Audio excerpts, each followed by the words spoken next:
वो और भी प्रतिज्ञाओं को रखने का काम करेंगी। हम आउट करते हैं आदरणीय श्रीमती प्रियंका गांधी जी जो हमारी प्रभारी है, वो आए और अपने प्रतिज्ञाओं को उत्तर प्रदेश की आवाम के बीच में, किसान के बीच में, नौजवानों के बीच में रखने का काम करें।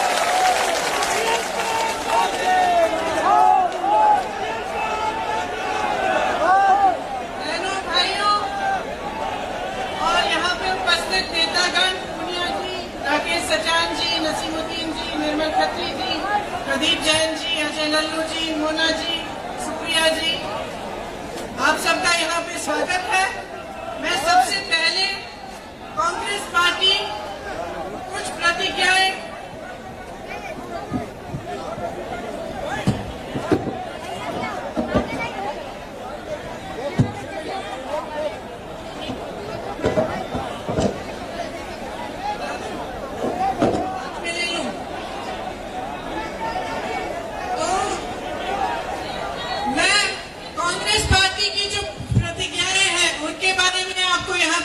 के लिए आई हूं, क्योंकि यहां से एक यात्रा शुरू हो रही है जो 10 दिन के लिए पूरे उत्तर प्रदेश में हमारे जितने भी नेतागण हैं वे 4 अलग यात्राएं निकालेंगे, जिसमें से 3 की शुरुआत आज है। एक यहां बाराबंकी से निकलेगी, तो उसका शुरुआत करने के लिए मैं यहां आई हूं और आप सबको कहने के लिए कि हमारी कौन सी प्रतिज्ञाएं हैं। तो हमारी पहली प्रतिज्ञा, टिकटों में महिलाओं को 40% हिस्सेदारी, लड़कियों को, छात्राओं को स्मार्टफोन और स्कूटी। दूसरी प्रतिज्ञा, किसानों का पूरा कर्जा माफ होगा। तीसरी प्रतिज्ञा, 2500 में गेहूं, धान, 400 पाएगा गन्ना किसान। चौथी प्रतिज्ञा, बिजली बिल सबका हाफ, कोरोना काल का बकाया साफ। पांचवी प्रतिज्ञा, दूर करेंगे कोरोना की आर्थिक मार, परिवार को देंगे 25,000। आखिरी प्रतिज्ञा, 20 लाख को सरकारी रोजगार। अब मैं थोड़ा सा इनके बारे में आपको समझाना भी चाहती हूँ। देखिए, जहां तक महिलाओं की हिस्सेदारी है, मैं पहले भी कह चुकी हूँ और बार बार ये कहूंगी कि महिलाएं जब तक आगे नहीं बढ़ेंगी, जब तक राजनीति में पूरी तरह से महिलाओं की भागीदारी नहीं होगी, तब तक जो समस्याओं से मेरी बहनें हर रोज लड़ती हैं, जिन संघर्षों का सामना करती हैं, जिन परिस्थितियों से निकलकर लड़कर आगे बढ़ती हैं, वे समस्याएं हम कभी दूर नहीं कर पाएंगे। तो मेरा आग्रह है सब महिलाओं से, मेरी बहनों से, आगे बढ़िए, राजनीति में आइए। इस चुनाव में कांग्रेस पार्टी 40% टिकट देकर चाहती है कि आप आगे बढ़ के अपनी लड़ाई खुद लड़ें और आप सक्षम बने। एक महिलाओं के लिए हम एक अलग घोषणा पत्र जारी करेंगे, वो कुछ एक हफ्ते के करीब में निकलेगा। उसमें महिलाओं के लिए जो अलग अलग हमने घोषणाएं करनी है वो सारी उसमें होंगी। उसमें से सिर्फ एक घोषणा ये है कि जो 12वीं पास लड़कियां हैं उन सबको स्मार्टफोन दिया जाएगा अगर हमारी सरकार आएगी, और जो स्नातक पास हैं उनको ई स्कूटी दी जाएगी। अब कोई कह सकता है कि एक तोहफा है, वोट चाहिए इसलिए दे रहे हैं, लेकिन ये बिल्कुल गलत बात है। ये तोहफा नहीं है, ये एक माध्यम है, एक जरिया है जिससे आप सशक्त बन सकती हैं। आज जो स्मार्टफोन है उसके जरिए महिला अपनी सुरक्षा करती है, और जो ई स्कूटी है, जो छात्राएं हैं जो पढ़ रही हैं, जिनकी पढ़ाई हो गई है, जो नौकरी के लिए जाना पड़ता है, उनको इससे उनको बहुत सुविधा होगी। तो ये एक पहली प्रतिज्ञा है, लेकिन जो महिलाओं के लिए बाकी प्रतिज्ञाएं हैं वो सब हमारे घोषणा पत्र में, जो हम एक हफ्ते में जारी करेंगे, उसमें होंगी। किसान आज बहुत ही त्रस्त है। आप सबने देखा होगा कि किस तरह से लखनऊ खेरी में मोदी जी के मंत्रालय के एक मंत्री के बेटे ने एकदम क्रूरता से गाड़ी चलाकर 6 किसानों को मार डाला। ये एक ऐसा हादसा है जिससे पूरे देश को समझ में आ रहा है कि इस सरकार ने किसानों को कितनी अहमियत दी है।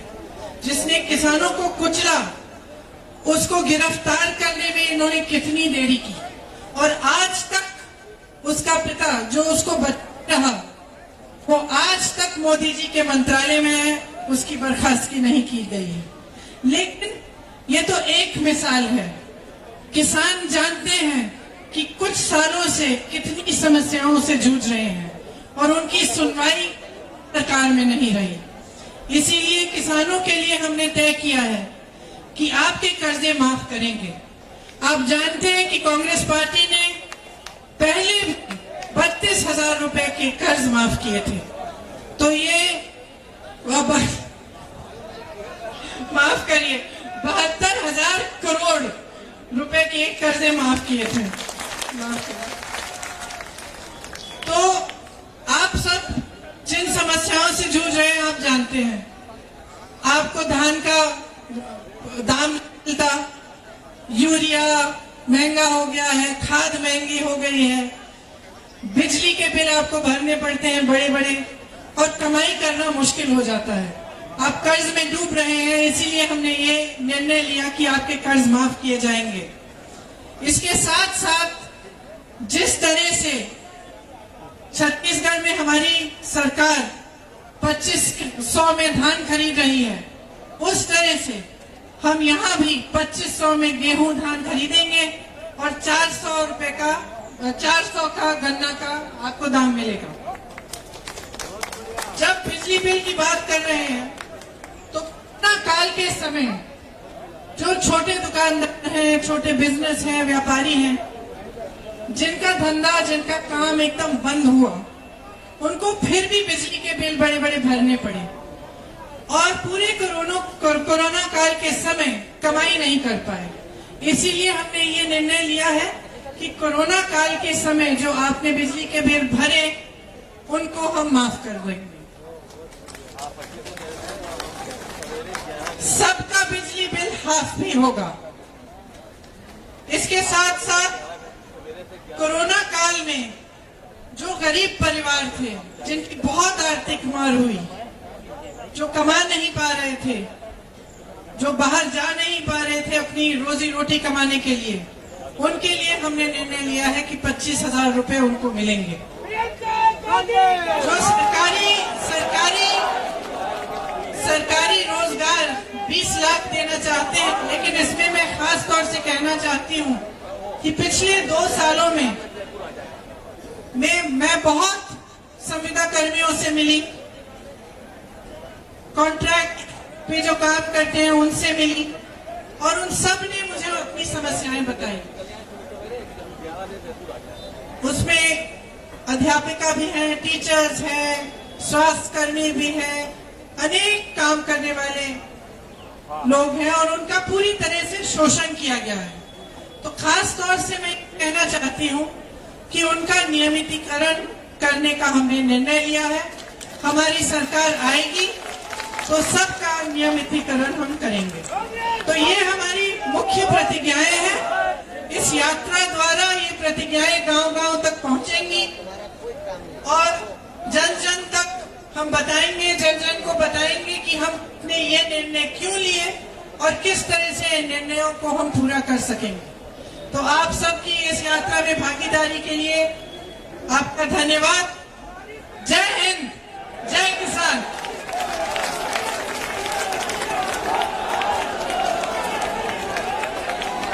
अब जिलाध्यक्ष जी से मैं चाहूंगा कि समापन धन्यवाद अर्पित करें। आज इस प्रतिज्ञा यात्रा के मौके के ऊपर हमारी नेता, हमारी बहन जो गरीब मजलूम मजदूर की लड़ाई लगातार लड़ रही हैं, आप सब देख रहे हैं, और मंच पे हमारे सम्मानित नेतागण, मैं आप सबका आभार जताते हुए और अपनी दीदी, अपनी बहन का बहुत आभार जताते हुए कि आज बाराबंकी जनपद जो कि गंगा जमुनी तहजीब की मिसाल है, भाईचारे, एकता, अखंडता की मिसाल है, देवा महादेवा की पावन धरती है। मैं दीदी का स्वागत भी करता हूं, दीदी का आभार भी जताता हूं कि दीदी हम सबके बीच में आई और बाराबंकी को यह सौभाग्य प्राप्त हुआ कि प्रतिज्ञा यात्रा यहां से निकले। बहुत बहुत धन्यवाद। जय हिंद, जय भारत, जय कांग्रेस। प्रतिज्ञा यात्रा यहाँ से प्रारंभ हो रही है। प्रियंका जी हरी झंडी दिखाएंगी। प्रियंका झंडे के साथ बस को यहाँ पे लिया है, थोड़ा हट जाइए आप लोग। हमारे इस यात्रा का जो नेतृत्व कर रहे हैं प्रदीप जैन जी, हमारे राकेश सचान जी, पुनिया जी, नसीमुद्दीन सिद्दीकी जी, खत्री साहब, ये सब इस यात्रा में आगे बढ़ेंगे। बस को आने दीजिए, बस को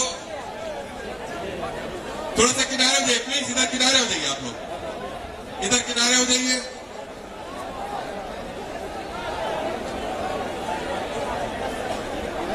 मैं वरिष्ठ नेताओं से निवेदन करूंगा कि जिनके नेतृत्व में यात्रा जा रही है वो बस में बैठ जाएं, बस को यहाँ पे ले आए और फिर आदरणीय प्रियंका जी जो है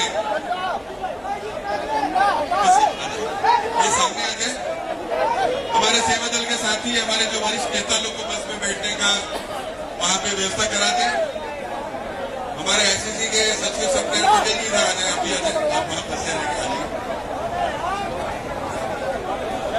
आदरणीय नसीमुद्दीन जी, आदरणीय खत्री जी, आदरणीय प्रदीप जैन जी, राकेश सचान जी,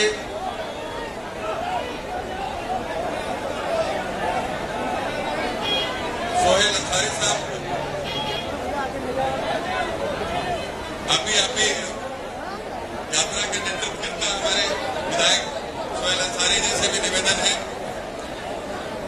कि इस यात्रा को आगे बढ़ाएं।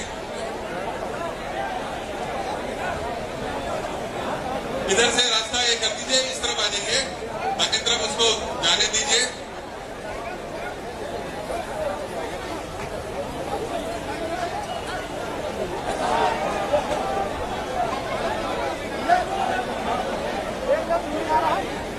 श्याम किशोर जी बैठ जाएं।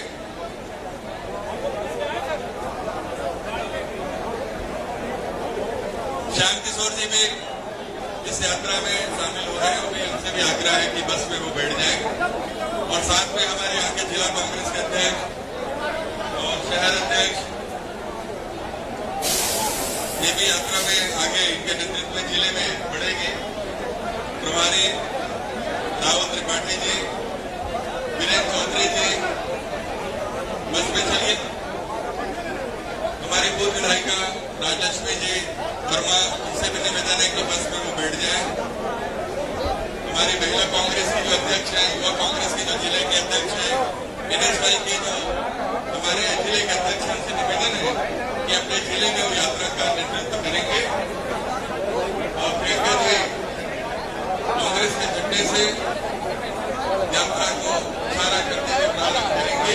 फिर आप सबसे निवेदन है कि बस को आगे बढ़ने दें। सेवा दल के साथियों से निवेदन है कि बस के ऊपर आगे आके उसको जैसे फ्लैग दिखाएंगे, जैसे प्रियंका जी फ्लैग दिखाएंगे, बस को पे सब बैठ गए, सब बैठ गए जी। मैं प्रियंका जी से निवेदन करता हूं, चलिए बस को आगे बढ़ाइए। प्रियंका जी ने यात्रा को झंडी दिखा दी है। अब ये यात्रा प्रतिज्ञा यात्रा जो 7 प्रतिज्ञाएं आदरणीय प्रियंका गांधी जी ने उत्तर प्रदेश की जनता के सामने किया है, ये प्रतिज्ञा है, ये सिर्फ एक घोषणा नहीं है, ये वचन है प्रियंका गांधी जी की तरफ से कि उत्तर प्रदेश में कांग्रेस की सरकार बनने के बाद उन प्रतिज्ञाओं को पूरा किया जाएगा। किसानों के हक में जो फैसले प्रियंका जी ने लिया है, युवाओं के लिए लिया है, हमारी बहनों के लिए लिया है।